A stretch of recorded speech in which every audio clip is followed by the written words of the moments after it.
Ինչ վիճակում եք, պարոն Սարգսյան։ Շատ լավ, հիասքանչ։ Այդ դուք թվերը չեք կարդացել, թե ինտերնետ չունեք։ Կարդացել ենք, մենք վերլուծում ենք։ Ձեզ խաբել են այդ թվերով։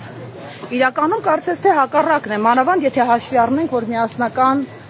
ընդդիմությունը ակնհայտորեն հաղթում է ձեր թեկնածուին։ Լավ, դուք տեղյակ եք քիչ առաջ ձեր գործընկերը շատ անշնորհ վիճակում դրեց ձեզ, ձեր մյուս գործընկերներին Վիլեն Գաբրիելյանի մասին է խոսքը։ Միջադեպ էր հրահրել մեր գործընկերների հետ։ Ես 2 օր առաջ ձեզ շատ մեծ պատվի եմ արժանացրել հարցազրույց։ Կարելի է մի տարի բավարարվել դրանով։ Ես ձեզ միջադեպի մասին եմ ասում, գուցե հետաքրքրվեիք, եթե իհարկե դուք ուղիղ եթերով չեք հետևել։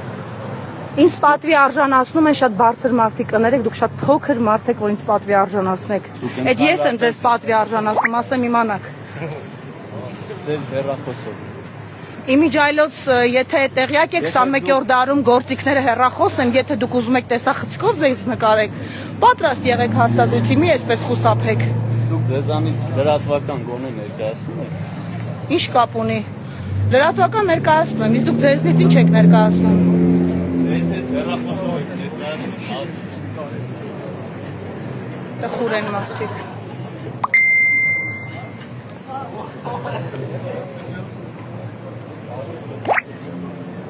Զբովայի ցինիզմը։ Կպայի գրասենյակում մուղահալերի։ Всё։ Վովան ինչ է, Վովա ինչի անա։ Ինձ ասում ես քեզ լրագրող չեմ համարում, դու գնացես կանգնել ես կողքը։ Բայց բացի դրանից էլի մարդ կա։